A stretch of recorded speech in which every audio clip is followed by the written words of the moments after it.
Hello and welcome to UK Net Zero Action. In these two episodes, we're going to drop the final piece of this net zero puzzle into place. There is one critical element missing in our national plan for net zero, and the lack of it has been causing confusion and delay in our whole plan for the past 5 years, ultimately leading to its entire abandonment. So now I will explain how our failure came about and how we could never achieve without this piece. Before I get down to this, let me start by listing all the crazy things that will continue to happen until we do get this last missing piece into place. You know, in the Second World War, the US Army had an expression, don't fight the problem. By this, they mean identify the problem first and then deal with it. By failing to do that and by their refusal to accept the solution, our government is quite simply guilty of fighting the problem and so losing this battle for the past 5 years. But now we have run out of time. So, in a last effort to demonstrate the error of their ways, I'm going to show just how wasteful and mindless is the path they followed. And you will also see in this next episode how much better the net zero plan would work when they finally relent, as they must, because at the end of the day, there will never be any alternative that we can get in time. So here's the first thing on the list of unfortunate consequences from our lack of this essential element. I see the government has just issued a fine of £5.5 million to a wind farm in Scotland for claiming, quote, too much money to not supply electricity to the grid. Yeah, you heard that right. At various times, wind farms are able to supply power which the grid does not immediately need. So under their special contracts, they are paid to switch their turbines off, so to speak, over these 30-minute periods. In this case, the government reckons that wind farm could not have supplied the amount of foregone power that it was claiming when it turned its turbines off. So hold on, how do we get into a situation where we are paying wind farms not to supply the renewable power we desperately want? Well, simply because we have no way to store it when it is not needed, because the batteries for that would cost way too much, even for the government. It's an extraordinary fact that wind farms still have no batteries to store the massive power they produce when that energy is surplus to grid requirements. So instead, we pay them to turn off the turbines under the terms in their contracts. And according to a report from Deloitte last year, we are currently foregoing enough wind energy this way to power 1 million homes in the UK. And assuming the government was paying the current rate of 7.5p per kilowatt hour for that, it would be costing His Majesty's Treasury about $225 million pounds a year. And with the current trajectory of planned wind farm installation, this bill will eventually rise to £1 billion or more even. I'm not saying this because I disagree with wind power, far from it. As you may know, I am all for it. What I am saying is that £225 million could buy a lot of batteries or even a green hydrogen conversion plant. And let's be clear, we're going to need those just as much as we need the wind farms themselves. This is because it is pretty obvious that wind power needs to feed some sort of energy reservoir to provide a constant flow of adequate power at all times, just like water reservoirs do.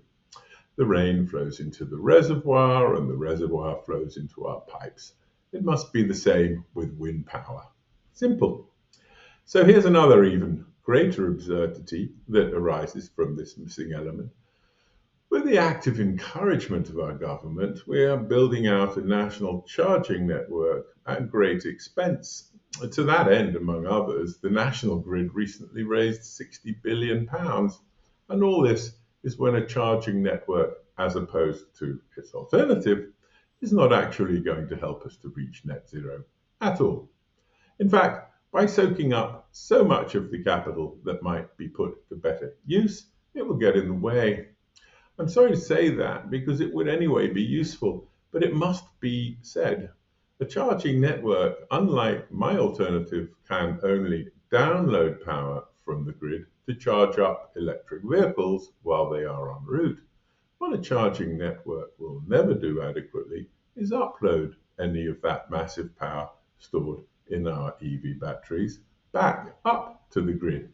That is to say, a charging network can never act as that vital energy storage reservoir we badly need, as we see in the payments we're now making to wind farms to switch off. It's only because we have no way to store that power, even though there is enough storage power in electric vehicles to do that. So, with just the charging network, we find ourselves spending millions to buy batteries with our EVs while we are paying wind farms millions to switch off. And as we go further down this road, it will only get worse, much worse. In short, we are fighting the problem. And yet, without doubt, it is clear to the government and its advisors that we do need this massive battery stock storage urgently. And only recently it also became obvious to the government that we cannot use their preferred strategy, green hydrogen, for that energy storage medium. Now, that is a more complex situation because we will need green hydrogen for many energy storage and other purposes, but there is no substitute for a battery energy reservoir because it is just much more efficient. And there is a way for us to get it effectively for free, and it's something called a battery swap network. And when we do get that battery swap network, we will not need the huge charging network we are building, although it certainly will have a role to play in easing the transition to electric vehicles. So let's talk about battery swap networks for a moment, because the government and its advisors are convinced that they do not work. And they have told me so as much as 4 years ago, because apparently someone had convinced them that we could do it all with hydrogen. But since then, these battery swaps that don't work apparently have been introduced in China, India, Taiwan, Norway, and California. In China, for example, they're building out a network of 6,000 battery swap stations. So I think it is not just short-sighted, but bonkers at the end of the day for us to put all our eggs into a charging network basket. It is already clear for all to see a wind farm powered UK will require a huge battery storage network to receive wind energy when it is not needed, to upload back onto the grid when it is. A charging network cannot and never will do that. The grid was even hoping it could get EV owners to help them to do that. But excuse me, most people aren't going to drive to a charging station so they can sit there for 2 hours while it drains their battery, only to have to wait another few hours till it charges them back up. They're not even likely to want to do that when it's parked outside their house. And we can already see what will now inevitably happen here in the UK if we continue down this mindless path, because it is already happening in California. California has more electric vehicles than anywhere else in the world, except perhaps China. And they're now facing the prospect of brownouts and blackouts between 5 and 7 p.m. in the evening as everyone gets home and plugs in the Tesla. And yet, like us, they have just passed the law to mandate the exclusive use of EVs by 2035. Now, California has one of the most stable grids in the world, with plenty of solar and some huge dams. But even with that, it cannot cope with the massive upsurge in demand for electricity being driven by the increasing use of EVs there, albeit their mass adoption of EVs is a good thing. That is perhaps why they are now starting a battery swap network there. Well, we don't have any huge dams or California's famous sunshine in the UK, but we are mandating the use of EVs by 2035. So perhaps we should start thinking now about how we're going to use those 41 million EV batteries we are going to get to store the huge amount of power we will be getting at night from the 100 gigawatts of wind power we plan to have then. Because if by then we only have a charging network, we will be paying those wind farms not £225 million to switch off, but billions. And yet, we will need all that foregone power the next day when we wake up and turn on the kettle. But thanks to the charging network, we won't have it, even though we just paid for it. So let's fix the problem, and not fight it anymore. We cannot achieve our goal without that massive power storage reservoir. And given the expense, the only way we can get it is with a battery swap network. The question the government should be asking about battery swap networks is why those two early battery swap network trials, quote, did not work. As the answer is very straightforward. Anyone who's worked in industrial research will tell you those two early experiments could never have worked for many reasons.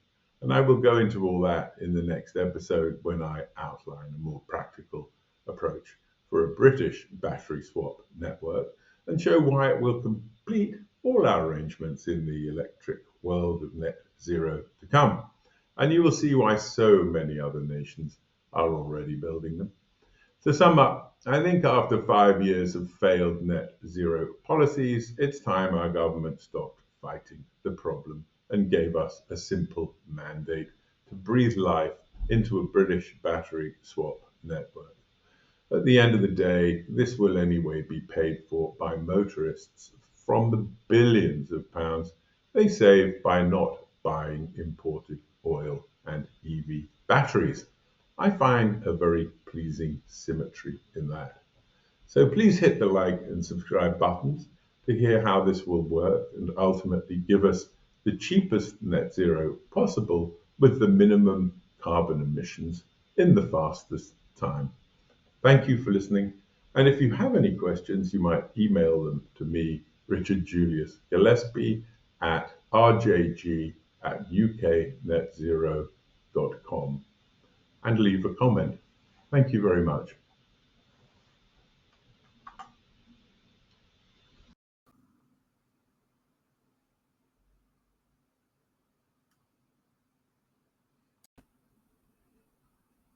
Thank you for listening. Please hit the like and subscribe buttons for further details of the only real-world plan that can achieve net zero here in the UK. For further questions, email me at rjg@uknetzeroaction.com. I thank you.